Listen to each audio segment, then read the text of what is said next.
Hari Om Shri Guru Namaha. Namaste everyone, and this is our ninth episode. Once again, it's with BG, a continuation of our discussion on psychology and Vedanta. And today's topic will be the psychodynamics of binding desires. BG, if you'd like to continue. Okay.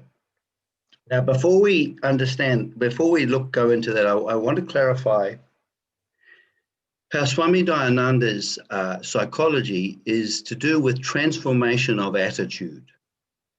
Transformation of attitude. Now, I never knew really what attitude was. I mean, and I knew that when I knew I wasn't understanding what he meant by attitude, even though I read to him. So the very first question I ever asked him, I couldn't wait to get in front of him. I said, "What do you mean by attitude?" And he gave me a very good answer. He basically explained that attitude pervades the individual and is the individual. Is the individual. And so we're dealing with the individual. We're not dealing with Satan itself. Okay? And so let's imagine that I'm angry with you, Prashant, right? I think that you're a real SOB, okay? And I'm angry. Every aspect of me is involved. That way of seeing that you are a blah, blah, blah is, along with that way of seeing, is a way of being. In fact, that way of seeing is my way of being. It's expressed with my fists, with my tone of voice, with my body posture, with the thoughts that I'm having, with the feelings that are there. So an attitude is not something I have. An attitude is something I am being. You know how Swami Dayananda talked about that the problem is located with us? Right. I am literally being this anger. Now, in the West, we have this weird thing called anger management. We treat it like an object that I'm suffering from. I haven't got the problem. It's just this anger there that's got the problem. And if only I could get rid of it, then I'd be fine. Mm-hmm. Right? No. I am being the anger. So I'm in an existential condition. And what I mean by that, a way of being. So if we were to So what Swami Dayananda meant by attitude is a way of being in the world. And it involves every little bit aspect of me. Okay, every aspect of me. So now, so what he talks about, I just have to turn this stuff off.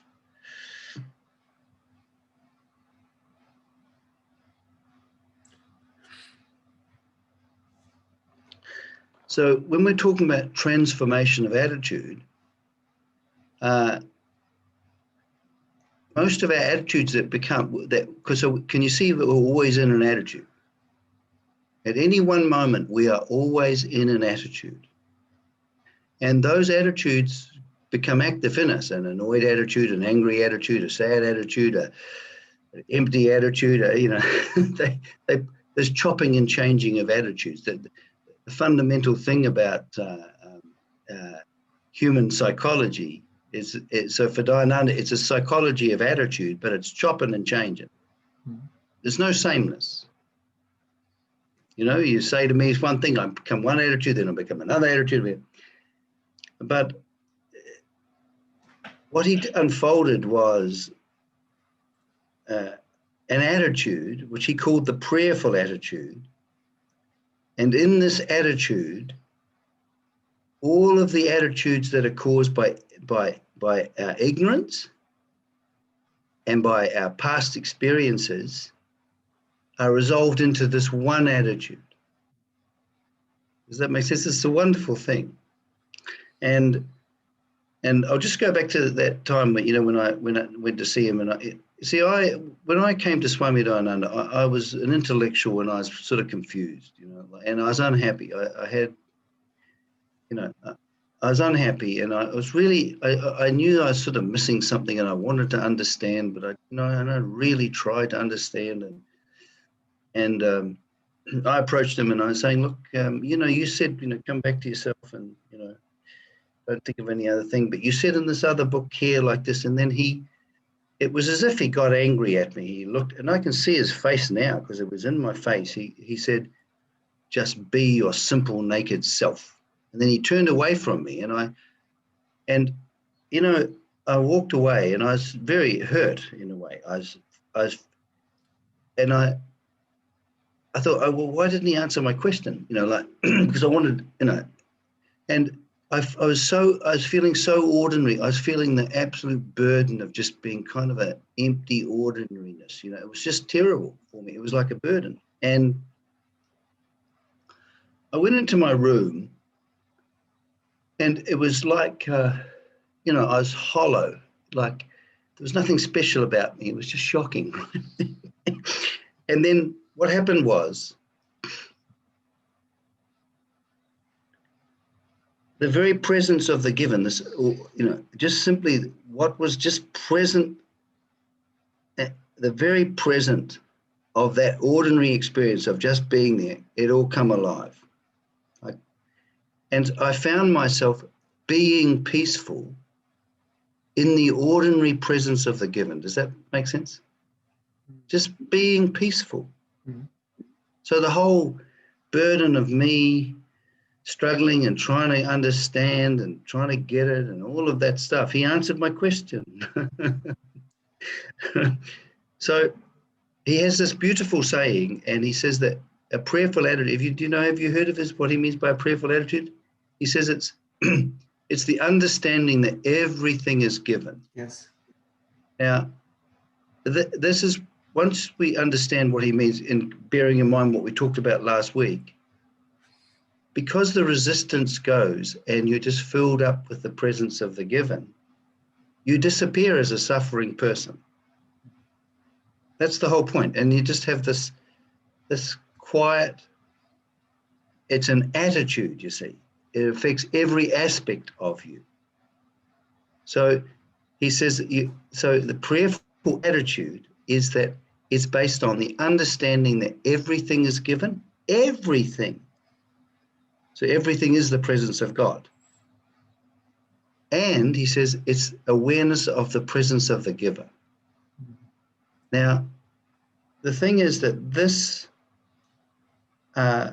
attitude is not, you're not going to be walking in nature one day and you go, oh my goodness, you know, the presence of the given is the presence of the giver. That doesn't happen without the vision, the Vedic vision of God being unfolded. You know, it's not. So what happens is, here you are, all the burdens are gone because you're resting in the presence of God. There's a feeling of ease, and you're not. And what's very important is the suspension of fear and self-dissatisfaction. That's what's important about this attitude, because but he says it's this attitude. Normally the attitudes that we're in are born out of the past experiences. Can you see that? But when you are being prayerful, it's not praying. When you're being prayerful, this attitude is born out of your understanding of God. It doesn't just happen by itself, and it can't possibly happen unless you understand God in the way that Swami Dayananda means it. It's because you understand that the very living presence of the given is the living presence of God, which is a weird thing for us Westerners, but not for you Hindus, but it is for us. So, and in our Western scriptures, we talk about, you know, being a holy offspring of God. This attitude is freedom from our psychological past. Does this make sense? This is an extremely important thing. Okay, so right here, right now, as I am, I can be this attitude. And the thing is that, you know how Swami Dayananda says we need two things. We need wisdom and we need to live the wisdom. So when I discover and see the meaning of what it means to be prayerful, that is the wisdom. Because Dayananda says you can only be aware of what you know. So if I don't know if I don't see the meaning of this, there is no transformation of attitude. Now, you know how it says our way of seeing is our way of being? That's why Vedanta works. This way of seeing that obtains in me, and I understand that the very presence of the given is the presence of God, that means that, you know how they've got that saying in the Upanishads that to know that one thing where everything else is known as well? This one attitude is available all the time. And the thing is that once we know what it is, we then can live it. Do you see what I mean? So what establishes is in this attitude is living it. And so notice that I'm not being mindful, but when I'm in this attitude, because I'm relaxed and there's no resistance. You know how Swami Dayananda says the basis of reaction is non-acceptance of a fact? Yes. Because the resistance is gone, I'm awake to the moment by being myself, but I'm not trying to be mindful. Right? So, like, you know, the Buddhist foundations of mindfulness was walking, standing, lying, and sitting. I can do all of those things from this attitude. In fact, that's what karma yoga is. You've ever heard of the saying, performance of action with proper attitude. Right. In Latin, the proper word proper means what belongs to. This attitude belongs to the Vedic vision of God. It's a very important thing because it is it's the psychological transformation that we need. This is the beginning. We need this in order to practice karma yoga. And karma yoga isn't something karma yoga is the living of a vision of God. It's not like, you know how they talk about corporate karma yoga and all this stuff, right? It's definitely not that. Do you know what I mean? You can't have karma yoga without God. It's just not possible. No secular karma yoga. Yes, and people forget that in the Gita, Arjuna was a really, in terms of functional living, he had lots of friends, he was extremely rich, he was a magnificent warrior, all of the stuff, right? He was ethical, all of the stuff. But the Lord Krishna had to teach him karma yoga. Now, isn't that interesting? So, you know, we can feel, so this is, and this comes back to what Swami Dayananda means by wisdom. Now, you know, in the second chapter, the last chapter, Dayananda wrote a talk on what it means to be wise. It's the most magnificent work. I actually bought about 6 of them for my friends of the original thing and bound up in these things. Is what is a wise person? Right. Is that the book you're talking about, the profile of the wise man? Yes, it's the most beautiful work. It's the most beautiful work, spiritual work I've ever read. But what it clarifies is that wisdom, when I am being myself without any external supports, and I am being myself and without resistance and happy being that, I am wise. Now, isn't that interesting? In other words, wisdom is freedom from all forms of dependency. It's not knowing all about Vedanta. So the whole point of, and Swami Dayananda says we're normally not wise, we're being otherwise. You know, so he was funny. Now, so what we're looking at here is that once we understand that we are going to live this attitude. Do you see what I mean? And with this attitude, there's a feeling of relaxation. And some of Swami Dayananda's talks, he even said that this relaxation is yoga. Now, why did he say that? is yoga, because if I can remain in this attitude in the face of changing experiences, that is yoga.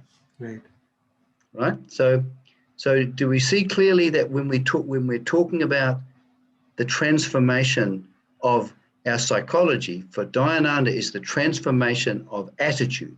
Yes. And this attitude can't happen without an opening up of a vision of what God is. Are we clear on that? Okay. Now I found this really interesting, because I wonder, well, what does transformation mean? In English, transformation, trans means across, form. So you're going from one form to another. So we're talking about the transformation of the individual that is necessary for us to understand the vision of Vedanta. It's preparatory, it's attitudinal. But that doesn't mean we should knock it and go, oh, okay, I want to go straight into. And Swami Dayananda says we can't bypass this. Right.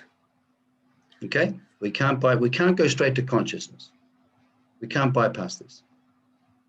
Now we're going to go into why we can't bypass this. Right.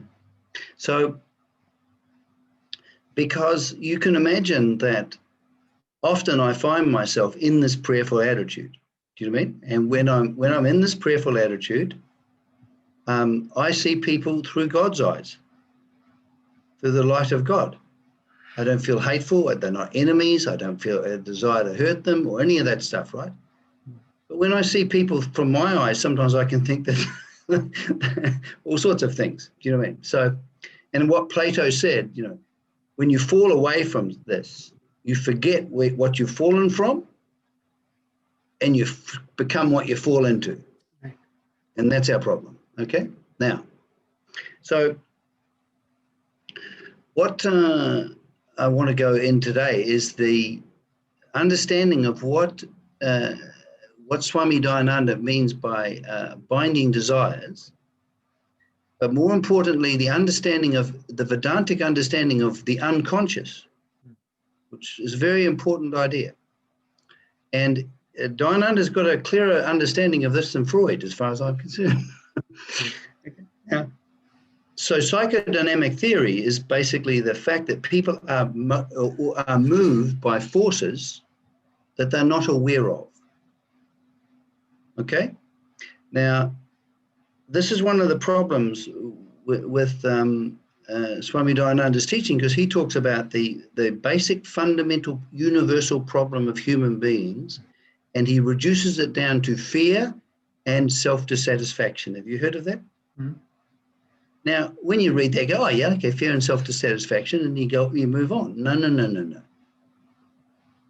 This fear and this, first of all, we're as human beings, we're incredibly afraid of fear, and we're incredibly afraid of self-dissatisfaction. I hate being what I'm like, and I'm going to give you an example of this. Right?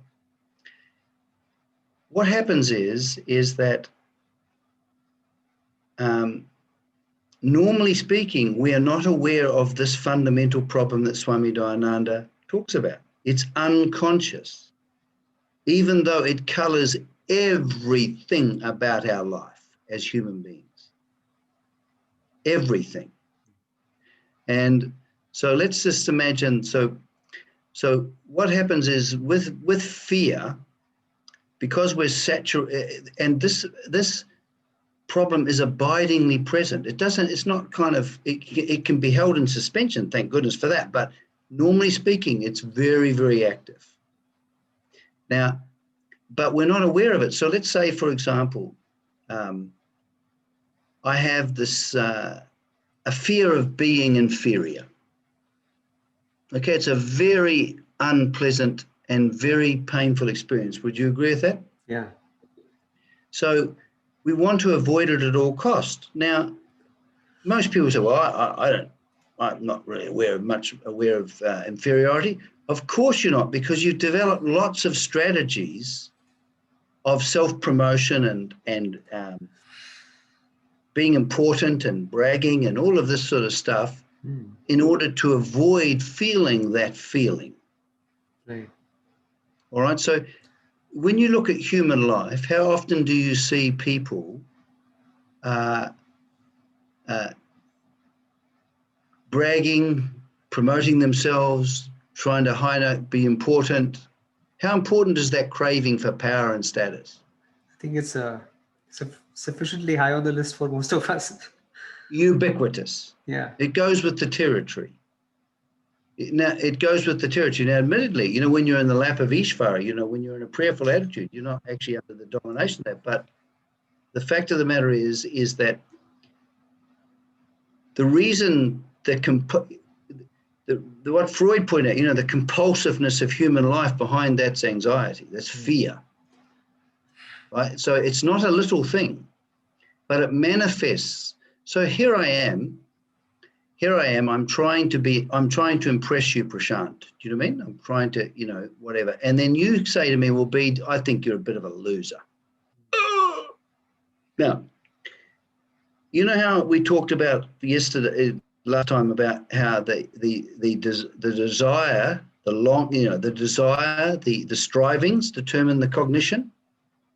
So let's say that I'm involved with this binding desire. It binds me. In other words, I'm bound by it. And I meet you, and I'm engaging in my various forms of bragging, or looking good, and say, well, I've got this degree and that degree, and I'm important. I'm trying to tell you how important I am, right? And that doesn't work with you. Okay. What happens is suddenly I'm thrown back on this self-dissatisfaction. Right. This fear of being nothing. Do you know what I mean? Which Swami Dayananda, when he said, that when he said, you just be your simple naked, he threw me back into it. It was very unpleasant. Okay. Now, so what happens is that we normally avoid that. So but what happens is suddenly I'm just angry at you. I never get near the actual feeling of being inferior. What happens is I compulsively now start to attack you, don't I? Right. And my cognition is being determined by this binding desire. You're a bad person. BG, is that what you would call transference also in psychology? No, transference is something a little bit different. Okay. Right. Okay, transference is when someone says something to you and it reminds you of the past experience. When you put your face of your parents onto a present authority, for example, that's transference. Okay. Transfer past perceptions of people onto another. Okay, that's Dayananda was very interested in that phenomena, by the way. But so do you see how that what determines the binding desire is the intensity of the fear and the self-dissatisfaction? Mm-hmm. But do you notice, have you ever reacted defensively and attacked people? Got annoyed and angry? Yeah. Now, why is that? Because there's a tremendous, you don't want to even get near. Now, you don't even want to get near this self-dissatisfaction, this I hate being what I'm like. And so you think that the problem exists. I think the problem exists with you because you have put me down. So I think the location of now do you see how the very fact that I'm seeing that the location of the problem is you, I'm actually denying the location of the problem as me. Do you see how that's it's a psychological defense against this realization that the problem is me. I'm the one who is hating myself. Do you see what I mean? Yes. Now, so when we are so in the pursuit of our binding desires, do you think an arrogant person who feels superior to other human beings, right? Mm-hmm. Do you think that they're aware of their feeling of self-hatred? No. Or self-dissatisfaction? Absolutely not, because their very arrogance is a resistance against it.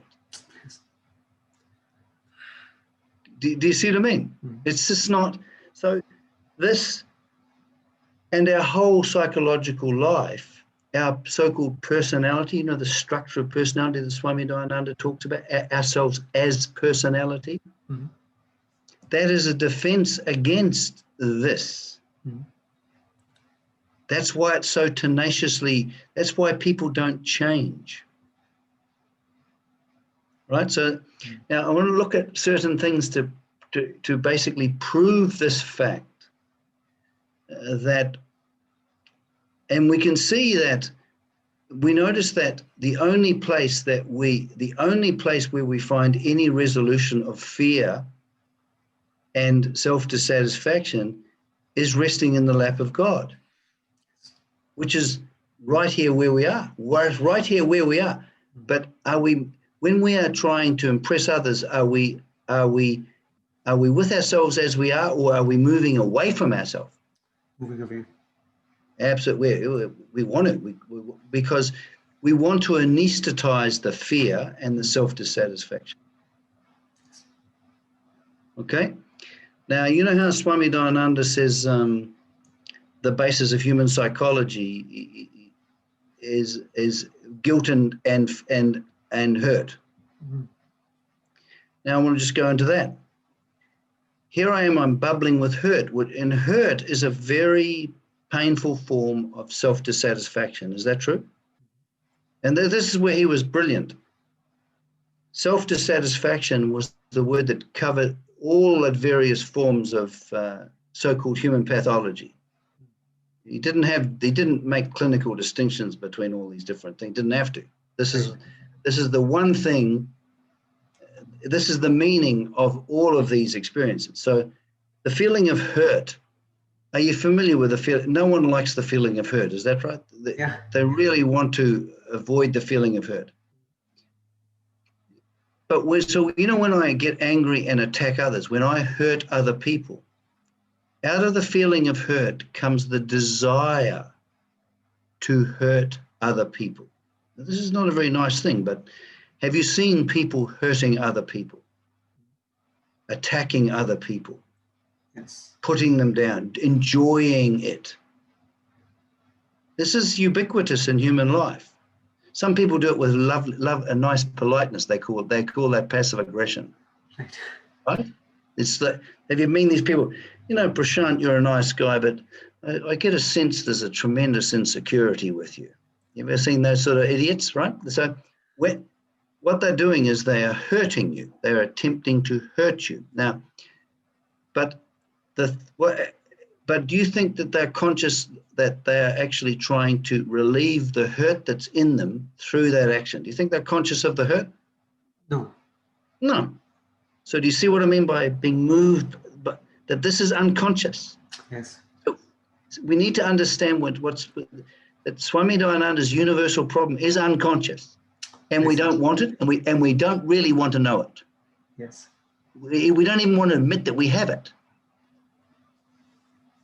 So have you seen that people hurting? So you see the binding desire to hurt others.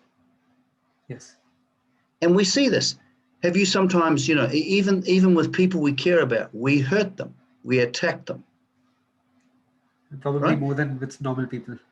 Absolutely, because as Swami Dayananda says, with marriage is yoga, because we're going to go into that, because our intimate relationships reveal this problem in its depth and its intensity, which is fantastic. When we convert marriage to yoga, it's fantastic. But so can you see? So do you see how hurt people hurt? Yes, very true. Okay, right. So then we come to the question of guilt. Have you noticed in yourself and in others how people have a desire to find fault, to be critical, to condemn, they get a delicious feeling of self-righteousness when they see how other people are so stupid and so this and so that, right? Yeah. Now, when they do that,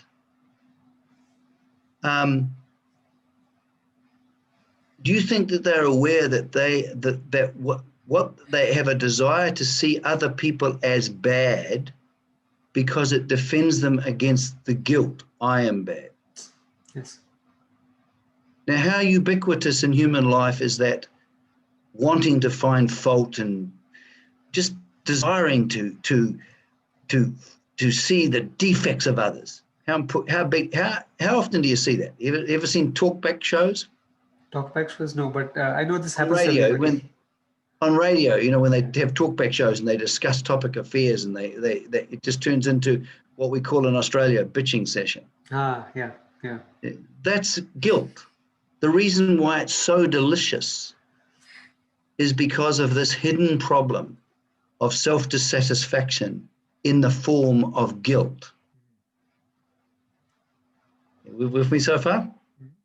So we've got hurt, and I'm just going to name some of the most common ones that you meet clinically or what in life. Hurt, guilt. We've covered inferiority, the feeling, the desire to be bigger and better than other people, the desire to be outstanding.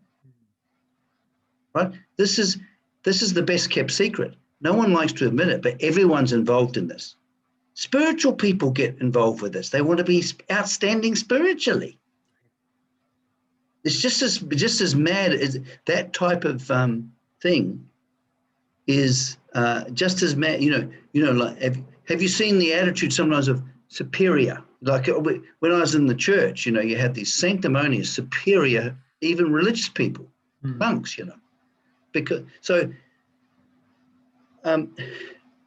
it's this problem is universally being manifest all the time, but it's completely, the actual content of it is unconscious. This is why behaviorism doesn't work. Let's try to change your behavior. Do you know what I mean? It's like cutting the roots, the branches off a tree, but we want to get to the root, don't we? All right. Now, have you met people who feel unloved, and then they have an inordinate need to be loved and approved of?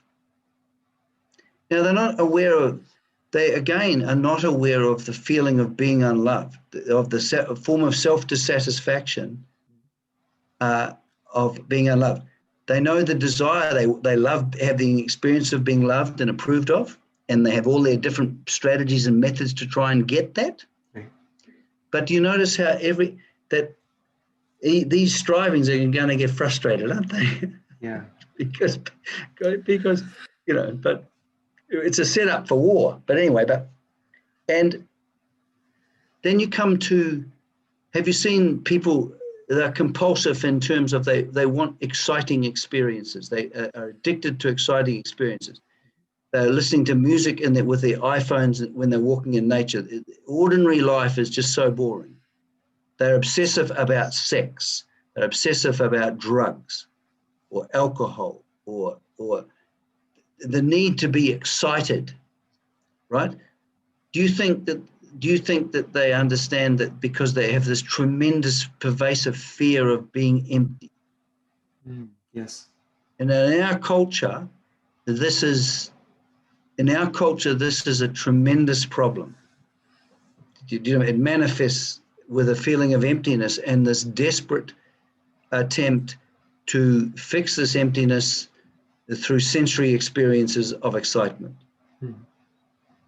Okay, sad thing, but anyway, so here we have the situation is that the intensity of the binding desire, the compulsiveness of it, you can't go, well, I'm going to get rid of my binding desires. That's not going to happen. They've tried that. All Western psychotherapy tries to do that. They failed miserably. Right now, so it's like because I've got a headache, I love the pill. So I'm attempting to find happiness and security. I'm not really trying to find happiness. I'm actually trying to find refuge away from the intense fear and self-dissatisfaction. My whole life is built around avoiding of that. In other words, avoiding myself. I want to keep away from myself. Now, it's interesting, and that's why our life then becomes all doing and having. Doing and having, doing and having. Guess what? There's no being. When there's doing and having, doing and having, doing and having, there is no being. We don't even know what to be means. But for Swami Dayananda, because being is God, that's very important to know what being is.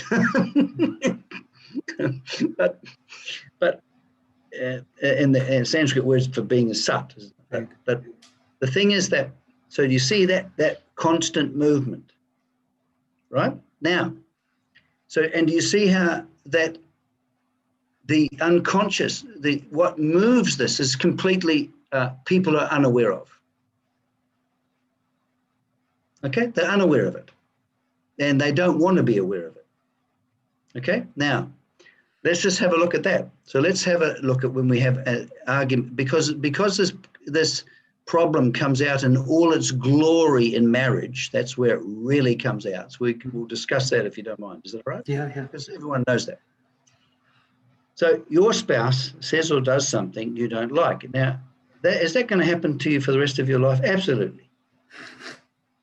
Right? That's just a reality. Okay? It's one of the categories of the experience. It's less than what I like and opposite of what I like. Right? Now, but do you see how, let's say my spouse says something nice to me and says, you know, Biju's such a wonderful husband. I just can't believe you. Right? I can't believe you. I'm so lucky. Right? And I go, you know, really? Okay. Yeah. There is this idea in our culture that happiness is ego inflation. Right. Now, this is the maddest notion that you can ever imagine. This is not happiness. But when I'm feeling that inflated feeling that I'm a wonderful husband, I'm loved and admired, right? Do you see how I'm further away from the problem in myself? Yeah. Okay. Now, let's say I go to a psychologist and he says, now what we're going to do is we're going to teach them some social skills so that people are going to treat you better, so that you're going to satisfy this desire, which is they call it a need. These idiots call it a need. They call it a need. Okay, it's a psychological need. We need to be loved. Children need to be loved, right? Dayananda says we don't need to be loved. Actually, we want to bring love to a relationship. Actually, he flips it round. We have to cease to be a consumer to be a contributor. But so we have this. So when I'm feeling that inflation, now, am I remaining the same when I suddenly become inflated? I'm being an object to myself, aren't I? This self-objectification. I'm feeling good about this self that I've got. Right. You see the dualism? Mm-hmm. There's no being myself there, is it? I'm being a person who is loved. And I find it highly delicious. And I'm feeling very happy about my wife. She's beautiful. She's absolutely beautiful. But the next moment, guess what she says? She says something I don't like. She indicates some fault or something like that. Right? Now suddenly I've chopped from being inflated to being ego deflation. Right. Our human psychology is what Dayananda calls this emotional yo-yo stuff. So BG, can we go a little deeper into this example? Yep. So let's say there is a person who is seeking validation, and the person has just been a miserable person throughout the life because nobody has ever validated this guy, and he goes to school, college, all of these experiences without anybody really telling him that he's special in any sense. And so he grows up with a deep sense of insecurity. And now to get can you speak a bit? You're speaking a bit fast. I can't quite hear you, Prashant. So this person is thoroughly broken and insecure. Yep. Now, for such a person to reveal some of these deeper, profound truths about the idea of being and the vision of the self, that person may just not be ready at the moment, given the predicaments. Well, there's a problem here. Swami Dayananda says that emotional growth is self-initiated. So we can't do anything with people who. So we have to look at this from our own point of view. This is because we can't.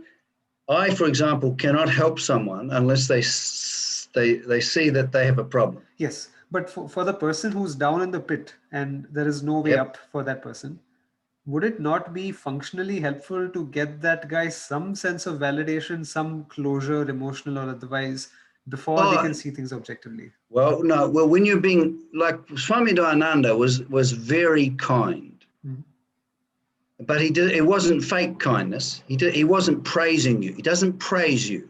Right. He was accepting of you. There's a difference. So being accepted as you are by another human being can have a profound effect on you. Right. But he wasn't praising me. He never praised me. He never says, "Pete, you're a magnificent, wonderful." Right. Right. Okay. So long as we understand that, but fundamentally, first of all, there's no such thing as a broken person. There's the experience of being a broken person. Right. Right. So we have to understand that, because otherwise, we've got a problem. Yeah. Okay. So here I am. My wife says something I like and I become inflated. She says something I don't like, I become deflated. This is the story of our psychological life, a spectrum of ego inflation, which I want lots of and want to maintain and keep, and ego deflation, which I hate. Right? But even the ego deflation, painful experiences, we have unconscious desires even for them. People who are guilty tend to want to punish themselves. Right. You know what I mean? So they'll lose things, they'll have accidents and all of this sort of stuff. They'll do stupid, destructive things. When have you noticed that people often feel unfairly treated by other people? Yeah. They have an appetite for it. Because when you're unfairly treated, when you're satisfying the desire for being unfairly treated, other people are the bad person and you're free of guilt. It's a crazy way to fix guilt, but so here we go back to the wife, the spouse. Do you see how when she says hello, you're a wonderful human being, do you see how that cognition is intimately, the context of that cognition is my desire to be loved and admired. Right? So my view of my wife is not, I'm not in communion with her as she is. My whole cognition is distorted. I'm living in darkness, actually. I'm living in the context of a binding desire, which I have no knowledge of.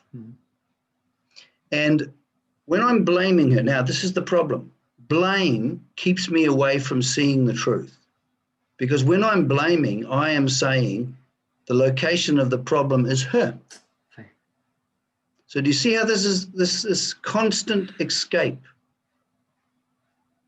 That all of these, it's completely defensive against this fundamental problem centered on myself. So can I ask a question here? Just going, because this is me juxtaposing what Western psychology teaches us versus what Vedanta would otherwise suggest. Yes, yeah.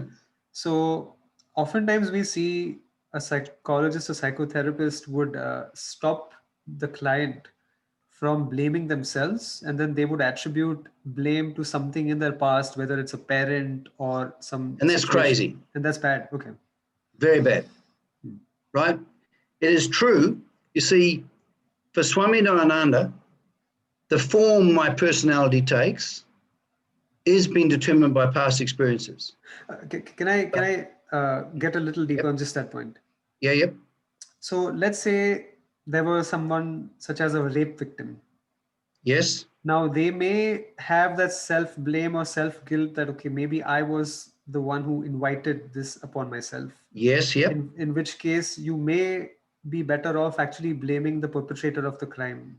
Or, like that there is some room for actually blaming somebody else. No, there's a difference from recognizing that person was abusive, right, and used you, because that's just true. Right? The problem is now, well, how do we resolve the suffering in relation to that? You see, for Swami Dayananda, it's a question of how do we learn to be free while living? It's always back to that point. Right.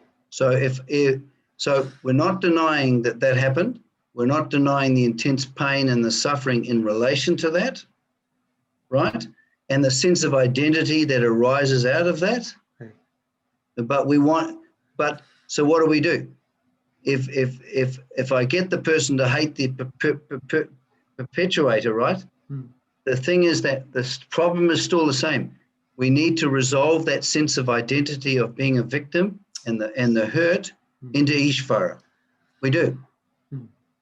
Otherwise, we'll go into mental archaeology, start digging around, and all based on the premise that you see, past experiences do determine the form of my present experience, the form of it.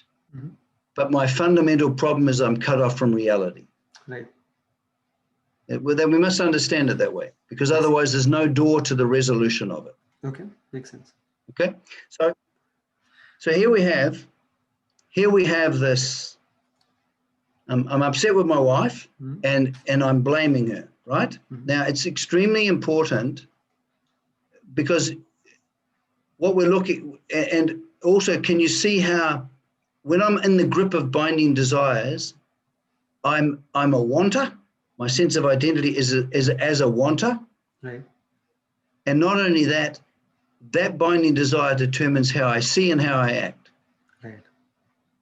Is that being free? Right? And also, because I see the solution to my fear and self-dissatisfaction, experiences away from myself, can you see how I have an inordinate passion for the world? Yes. Right. Right? An inordinate passion. So all my forward thrust is away from myself into the world. Yes.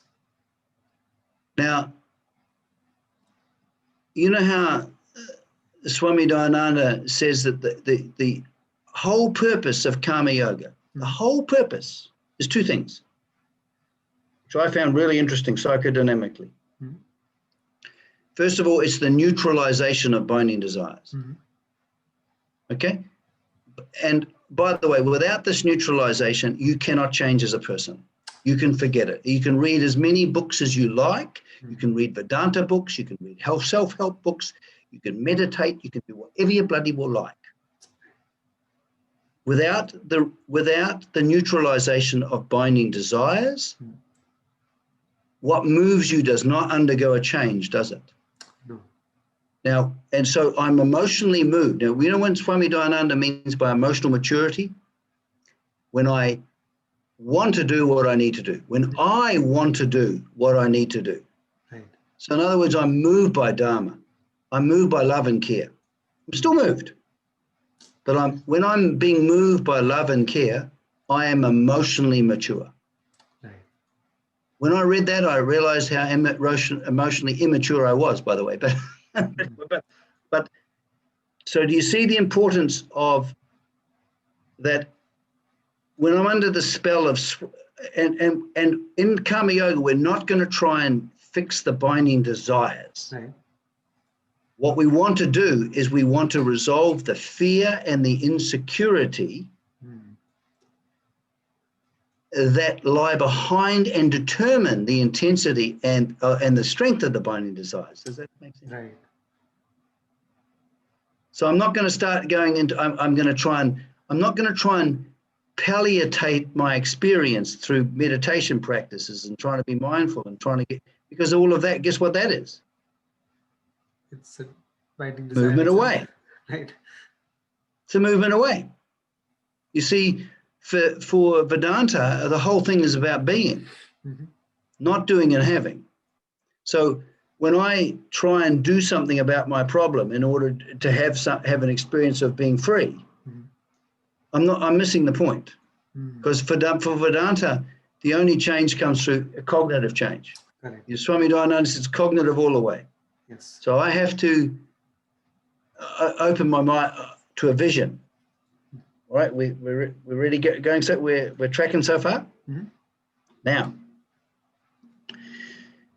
this is the psychodynamic dream. This is what I'm going to tell you is the dream. This is what we've always wanted. Now, Freud said a very interesting thing once. He said, where id is, let ego be. It was the primitive forces. Ego was the sort of light of consciousness, if you like. So the principle is very brilliant. Yeah. But the problem with Freud was that he was stuck with pleasure and security. Okay. Only. I see. Dharma didn't exist. Our sense of right and wrong come from our parents, which were internalized, and when we did what was right, we feel ego inflation, and when we do what was wrong, we feel ego deflation, which is the truth in that. Yeah. It's conditioning. But he had no understanding of Dharma itself. Okay. Didn't even go there. Wouldn't even know what that was. Right? Now, he would even think the idea was neurotic, right? So yeah.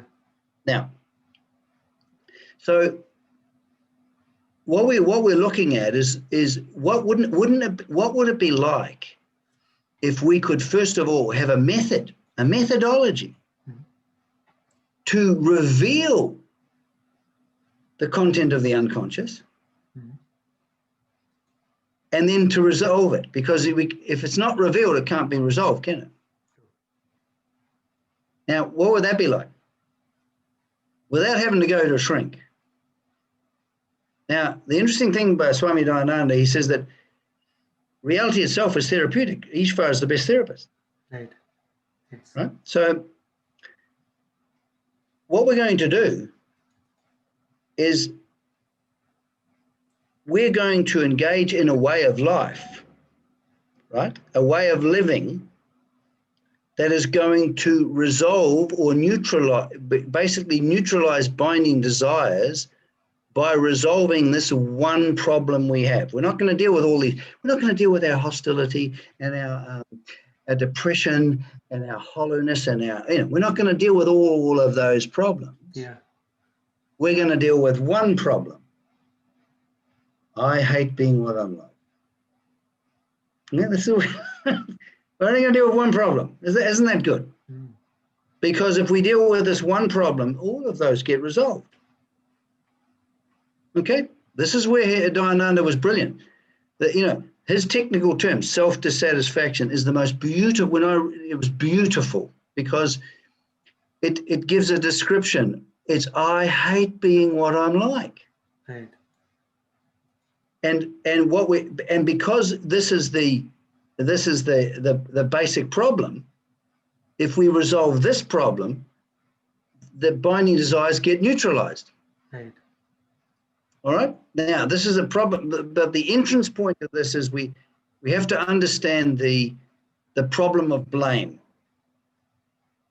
because we're not going to have access to ourselves when we're blaming.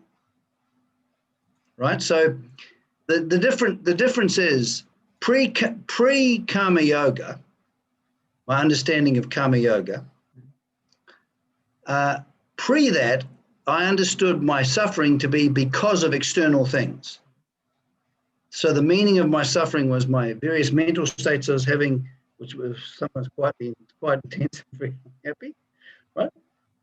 Other people, past experiences I had, the world, the way it is.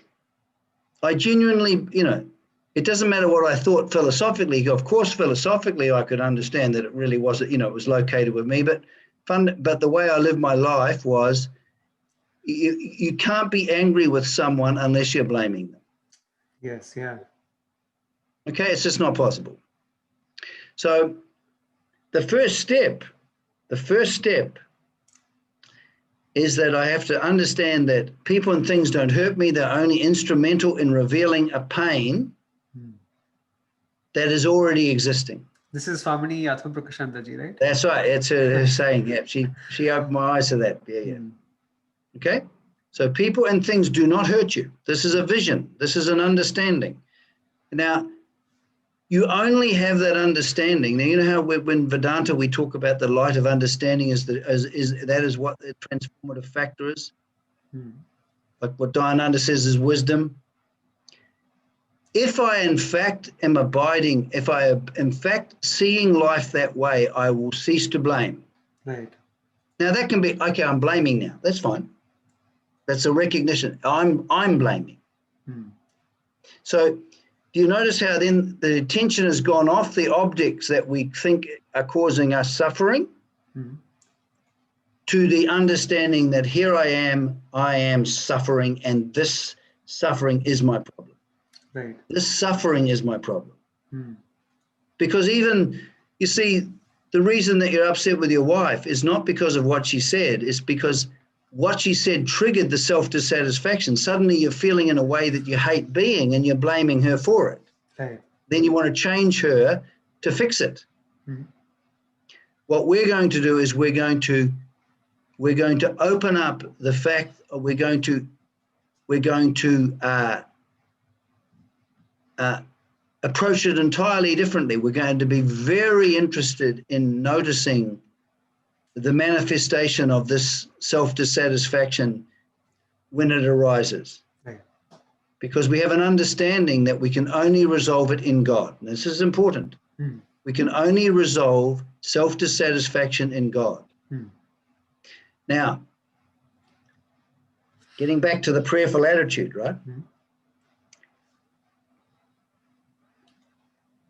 That attitude is, once we know what it is and we're familiar with it, we can always sort of shift into it. That's going home.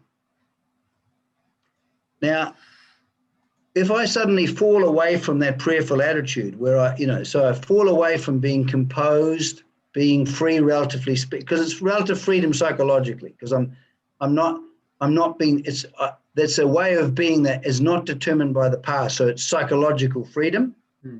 It's also being at home with myself because I'm in home in reality. I've melted into reality. I'm resting in reality, and I'm composed, right? If my wife says or does something, does she knock me out of that? Is she the reason that I'm knocked away from that, or is it that I've fallen away? Fallen away, actually. Oh, really? Oh, it's a pity. Okay. So she's not the problem. It's me. All right. So once we understand what it is, this attitude of this prayerful attitude, or being relaxed in the lap of Ishvara, that I loved his term of that. The whole thing is that when we fall away, that's our problem, isn't it? Right? Now, once it's only in juxtaposition do we actually clearly see what self-dissatisfaction is. Right. It's only in the contrast of this. If we gave Western credit, that's depression, that's it's not going to help. It's just not going to help. So here I am, and Sylvia said or done something I don't like, and I'm suddenly thrown back into this self-dissatisfaction that I want to keep away from. I want to keep away from it, right? But guess what we're going to do? Now, Swami Dayananda has two principles with this. You know what they are? First of all, don't be afraid of the reaction. And secondly, he says, welcome it. Can you believe that? Okay. Is he an idiot or what? Welcome it. Now, this is counterintuitive. Would you agree with that? It makes sense now that you think about karma yoga, but yes, at first blush it is counterintuitive. Yes, but that's right. At first it's counterintuitive. So what happens is when I'm with God, I'm just with myself as I am. Is that true? Yeah. You know, when he says, be your simple naked self. So, and Swami Dayananda, he said a very interesting thing. The meaning and purpose of life is to live. You've got some quotes on that recently. Right. Okay? Yeah. But he says, but he says, what do we mean by living? And you know what he said? Being alive to facts. You're only living when you're alive to facts. So if I'm suddenly upset and angry and want to throttle Sylvia, that's my state of being, frustration like that. Is that the fact? Yeah, that's the fact. Now, as a state of being, it's not a moral issue. It's just the way I am, isn't it? Because of laws. But what I need to do, what we mean by remaining the same is being with ourselves as we are. That's what we mean, because things are happening, chopping and changing. The unchanging factor is me remaining with myself as I am. Yes. Right? Now, But without that understanding of God that we talked about 2 lots ago, the intelligent cause, you know, that the very presence of the given, the present for that my present experience is the presence of God in a particular form, isn't it? Mm-hmm. According to the teaching. So here's the presence of God in the form of me being angry and wanting to wring Sylvia's neck. Right? Now, we're not talking about dramatizing it. Now this is the important thing. There is such a thing as reformation of conduct, which is dharma. Right? That's your job. That's not God's job. That's your job. And why it's important is this. Here I am, I want to attack Sylvia because I feel offended. Notice how, because I won't do it because of dharma, I've got a choice, I won't do it. Do you see how that throws me back into myself as I am? Yeah. See, Swami Dayananda says the whole purpose of karma yoga is to bring you back to yourself. Right. So, but if I dramatize, have I missed the opportunity? Yes.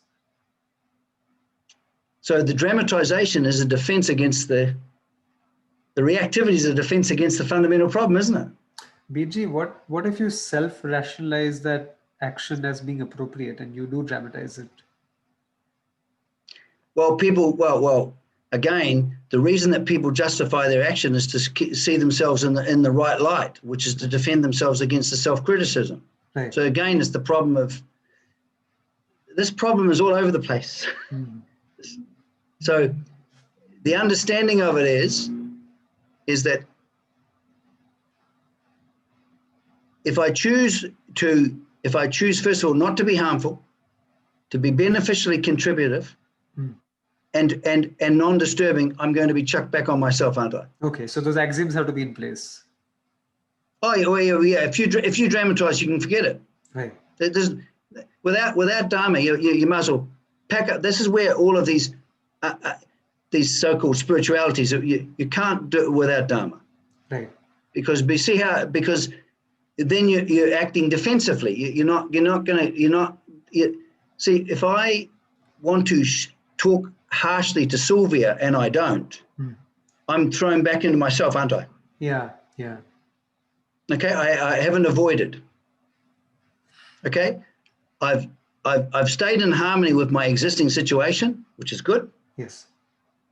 But reformation is my job. Transformation is God's job, though. So I'm probably going off on a tangent with this, but what I was thinking of is that let's say people such as ourselves, seemingly decent people with some weaknesses, we can get pulled back into dharma, given that we remember these dharmic axioms before taking actions. So that we can assume is a possibility. But what about people who have a warped sense of morals, of ethics, who don't understand? You can't do anything with that. Well? You can't do anything with that. There's no way to actually treat such individuals at all? No. You see, Swami Dayananda is very good on that. It has to be self-initiated. Okay. It's grace, really. It's the fact that, you see, you got to kind of love truth more than being right. What he did say, which it relies on teaching, and I do this with my clients, for example, right? What changes for people to discover a new value, right? They have to see what they're going to lose, right, and they've got to see what they're going to gain.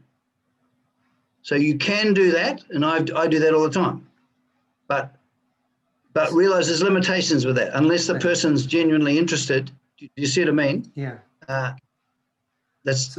So I was thinking more from an extreme example, that how do you actually reform a criminal who's given to acts? Yes, but you see, that is a bit of a deflection too, because the issue of Vedanta is you. Right. We're not going to try and change the world. We're going to try and change us. What we're going to do is we're going to resolve the world's problem as it exists in us. That's the most responsible thing that we can do. I see. Yeah. Mm-hmm. Otherwise, we get into we're moving away. We're moving away. Right. Okay, because this is not a psychotherapeutic thing that we do to operate on people. Mm-hmm. this is a religious way of life, if you like, because it satisfies the longing of our heart. The strivings for Dharma and for the longing for God. If that's not, it's true that because of binding desires, some people, that's what governs them entirely. And until they're brought to their knees, nothing's going to really change. How Dayananda talks about there's a certain maturity. People go through enough experiences and they realize that life isn't giving them what they want, no matter what they try. Then they might start to get interested. But that's, life teaches them that you can't, so we don't deal with it. But given that a person is sincerely interested, then we can be very helpful. I see. Okay, but if the interest isn't there, don't try and don't go there. There's a clinical category called character disorder. These people have no sense of, where you might think, oh, I've done that wrong. It never occurs to them, well, maybe I've stuffed up somehow. They won't even have that. They just know it's other people. Have you met people like that? Yeah. You can't do anything with those people. It's not possible. I see. Now, where was I again? I'm get lost. Oh, yeah, okay. So here I am. Sylvia's done something I don't want, like I haven't dramatized, right? So now, because I haven't dramatized, because I'm living in a dharmic way, I'm now available for transformation. Here I am in all my glory, stuffed up, angry, furious, and and upset and can't do anything about myself. Right. You with me? Yes. Now, this is where. So what Swami Dayananda suggests is, first of all, we need to first of all remain with ourselves as we are. Now we're shaken. Now you know how he talked about the dolls, these dolls that get wobbly and then they come think. He said, Karma Yoga, you do a lot of wobbling. Okay, so we don't get upset about the fact that I'm wobbling, and my wobbling has taken the form I want to wring my wife's neck, right? And there's no denial. Notice this? There is absolutely no denial. This has got nothing to do with right and wrong. Dayananda says that only action is to do with right and wrong. So I've done the right thing, I haven't dramatized it. Right. But now I need to make myself available for transformation, don't I? So, but I can't do that unless I remain with myself as I am, because that's what sameness is. Right. Because when I remain with myself as I am, do I have to become aware? Absolutely not. If I'm with myself as I am aware. Right. Do you see me? I don't have to become aware. And so here I am. I remain with myself as I am, and I place myself as I am in Ishvara's hands. Right? Now, in Latin, we have a word called suffering. Do you know what that means in Latin? Suffering means in Latin? To undergo. Okay. We have to undergo with that, a wholehearted. You see, graceful acceptance is a wholehearted embracing of what is here. Right? When Dayananda says, welcome it. Yeah. Doesn't mean say you like it. It means you make room for it. You accommodate it. That's what he means by making room. Accommodation is another word he uses, right? He often talked about this in all different, he always talked about the same topic, by the way. He just talked about it in different ways. Right. Thank goodness for us. Yeah. So here we are, here I am, I'm English, and I just simply wait with myself. I don't worry about the fact that I'm angry. I don't worry about the fact my mind is racing. I don't care, because I just have to remain with myself as I am. That's my job. Now, this is a very interesting thing. Because you're remaining with yourself as you are, the light of Ishvara is there, revealing you as you are, isn't it? Right? Now that light is transformative in itself. It's therapeutic in itself. In other words, the presence of God is a very dynamic thing in human life. Right. Because it draws you, God draws you to itself. Because you're being drawn into the lap. Does that make sense? Yes. You don't do it. But once you understand that teaching is that God is away from no aspect of your experience. So the very presence of the given is the presence of God. You remain with God. Like that. And then what happens is, because you're not fighting it, trying to work it out, struggling with it. You know how before when I went to Swami Dayananda, I was struggling and trying to think it out, right? When you just simply remain with your experience as you are, you will find that you will stop wobbling, right, and you will arrive at this prayerful attitude. And this is where prayer starts, by the way. That's a religious act, staying with yourself as you are. right. Do you see what I mean? And what happens is, it might take, at the beginning, it might take half an hour to get back, right? But what happens is that you find yourself getting more and more relaxed. Doesn't mean again you're not, whatever. And then you as an upset, angry person disappears. And what's replaced it by is this prayerful attitude he talks about.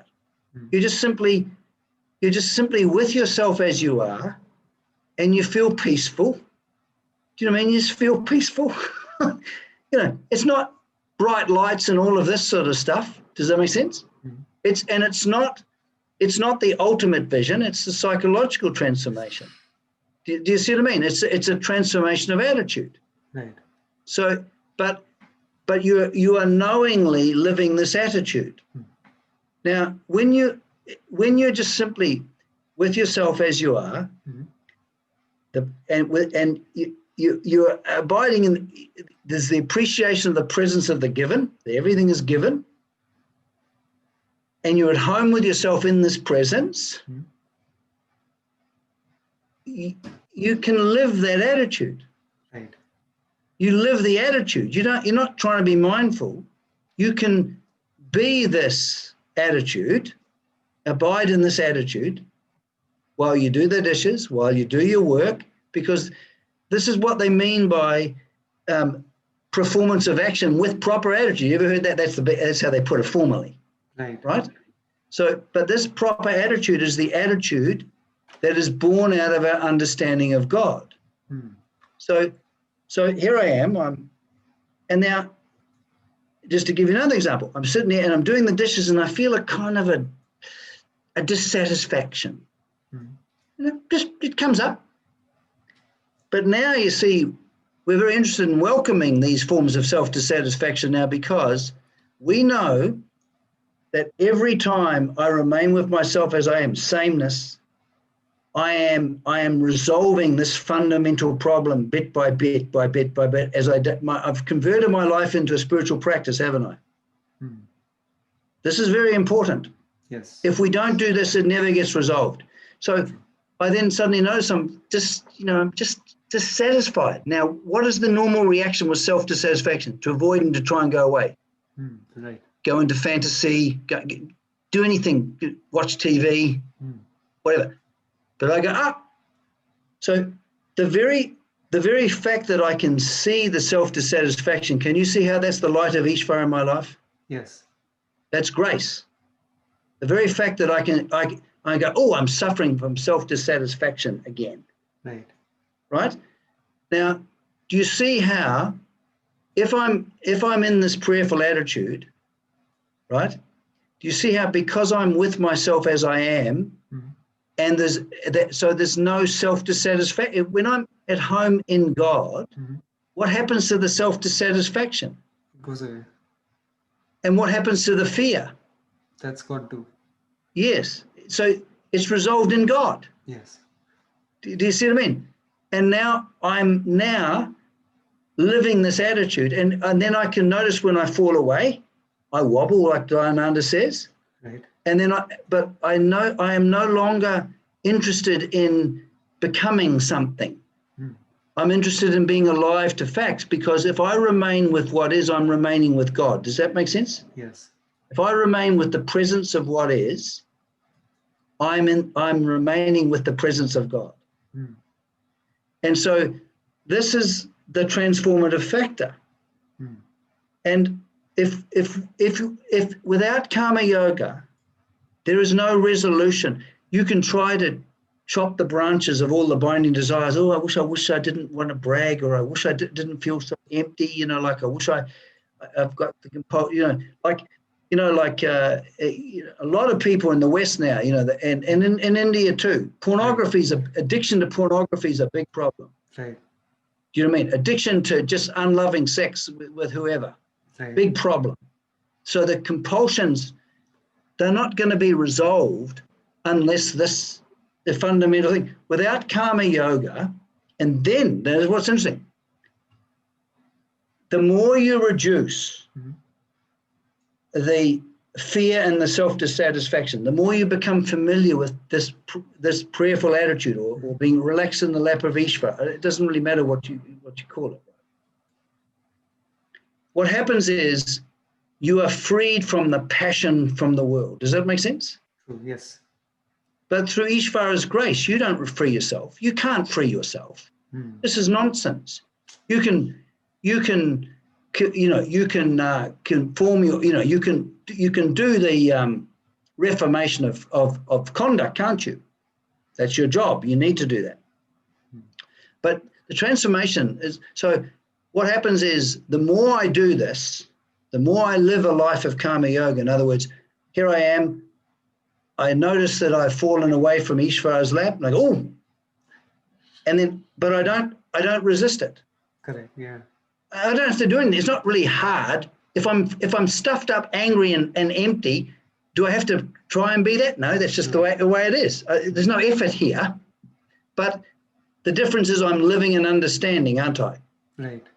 He says that he calls that living the wisdom.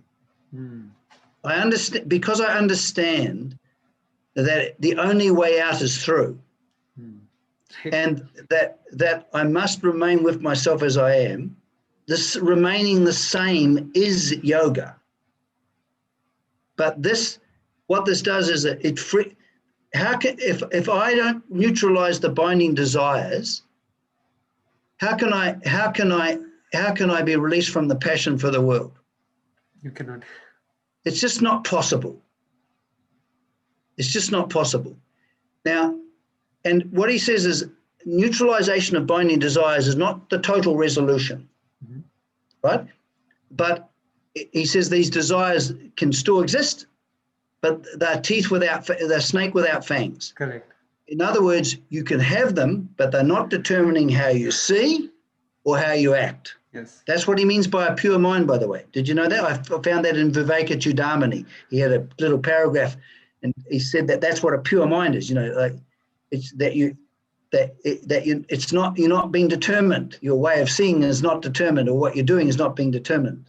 Beautiful. Right. So it's not a pure mind is not it's not the presence or absence of various thoughts or feelings. Right. So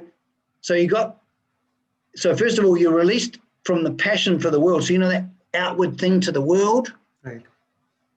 But then the karma yoga's got two things. First of all, the neutralization of binding desires. Are we clear on how without karma yoga, it is not possible to do this? Right. Right? It just not. This is no one really knows about this, in the world of spiritual, in the spiritual supermarket. They never confront this, because they're wanting to be spiritual and lovely, and I'm pristine consciousness and all this nonsense. Right. So there is that, and then the second thing he says, the karma yoga is a contemplative disposition. Now this is a very beautiful thing. This is where I have a disposition, an inclination, just simply to remain with myself as I am. And what happens is this prayerful attitude, this understanding that everything is given. And because I understand it's given, there's no resistance. So because there's no resistance, there's a relaxation. And because there's a relaxation, I'm at home with myself as I am in the face of this. Yes. This gets deeper, and it starts to pervade more areas of my life. Right? And so this is a beautiful teaching, but without understanding it in the right way, because we don't just understand unconsciously, we don't really want to understand this teaching. That's why some people will make objectify the teaching. Oh yes, and they know all about it, right? But that's the symptom of this self-dissatisfaction. And you see, but do you see how remaining with yourself as you are is a very honest existential act, isn't it? It is. And so what happens is that that's why it's important to spend time with God, in a sense. Do you know what I mean? Just being prayerful, just consciously, just simply abiding in this attitude. So that's living this attitude.